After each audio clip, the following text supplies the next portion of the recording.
think in the interest of time, we just take one more question, or two maximum, if there's any more. Yes, gentlemen.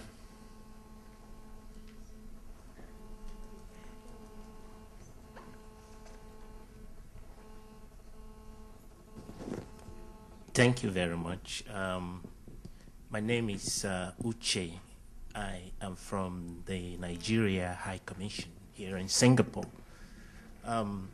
My question is very general in the sense that I have a lot of friends and relations who, out of love, married from different faith. And I have seen how love that started very well initially grew into marriage, but when children come into the family, the problem of which faith do you bring them in? And this has often led to problems. Please, Imam and Pastor, can you talk generally to these friends of mine, and I believe to anybody here who has some relationships or somebody in a similar kind of relationship? Thank you. Wow, this is a good one again. In Nigeria, we have what we call the National Youth Service Corps. It is a deliberate ploy by the government for integration. And so when you finish your university, you are asked to serve in a state other than your own. And it has so happened that people from the northern part of Nigeria will be sent to the eastern and southern part. And similarly, those in the southeast and southwest are sent to the north and the middle belt of Nigeria. And the government says, if you fall in love with any lady during your service here, the government was going to pay the dowry for you. So, and that is a way of integration that the government has done. So it's encouraging cross-ethnic and cross-religious relationship in terms of marriage.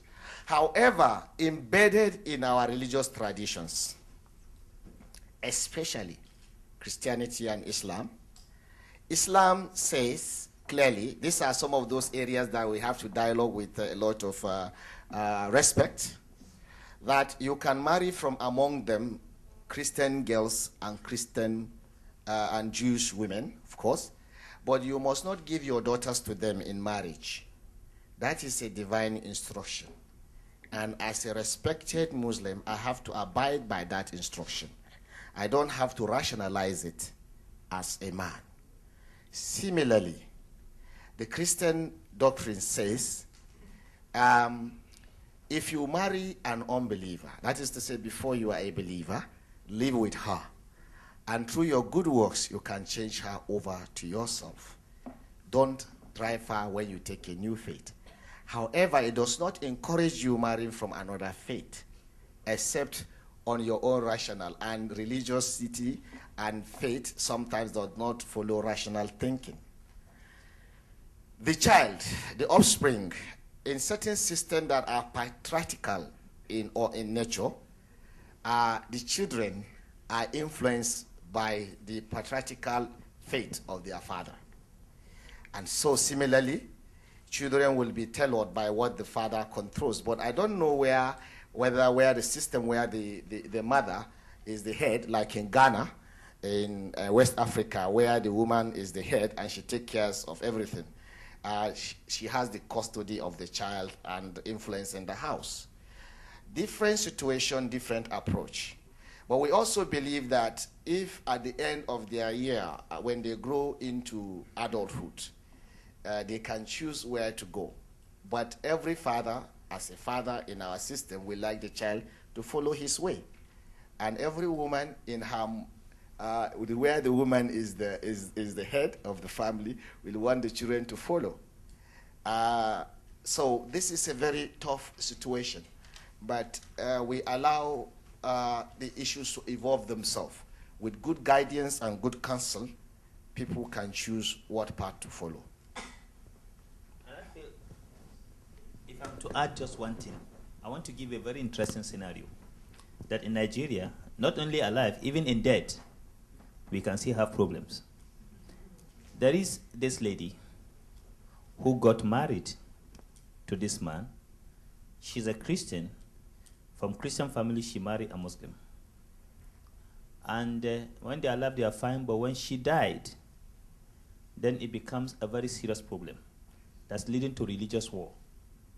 We have to intervene. Our center has to be invited to intervene. The family of the lady says, yes, we give you our daughter, you marry her, but we don't give you her body. Since she's dead, we have to bury her according to Christian rites because she comes from our family. And the man says, this is my wife. In my own tradition, she has been part of me, she has become a Muslim, I must bury her according to Islamic rites. And there's a stalemate. So, and it was so tough that we have to come in to intervene. Because they insisted they must carry the lady to their own village. Because anywhere she died in the world, she was brought back to the village, to the family seed, and bury her within the family circle. That is the family of the lady. But the man said, look, this is my wife, I must bury her where I am. And it was a serious, tough struggles. And we have to negotiate and negotiate for her. But there's a lot of tensions before we come in, because the Muslims say we have to bury her, and the Christian family say we have to take our daughter away. Yeah, she's a Muslim because she's with you, but now she's no more for you. Her body belongs to us. She's now a Christian body. So, and it was a very serious one.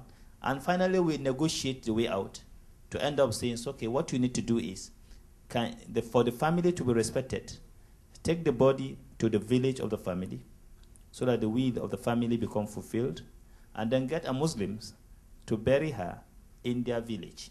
So you, the husband, and your members follow them to their village, and then we make 50-50. So you can see how sensitive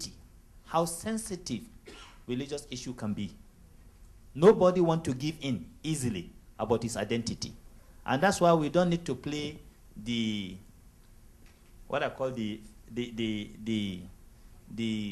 good face when it comes to core issues.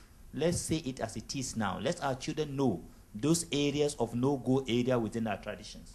Those areas that are boundaries that we need to know that there is a limitation to what our relationship as friends can be and what we must not try to do. That's why some who fear joining interfaith will feel you are coming to compromise your values. No. We say no compromise. It's just about acceptance. And it's not about tolerance. It's about understanding the other person. And as long as you don't want to understand those areas you don't feel comfortable with him, you don't ask him or her, and she don't ask you those areas, then you are still fooling yourselves. We need to discuss, as the mature heart, the core area of our differences, so that we will know when not to cross the line. Thank you very much. Thank you, Imam.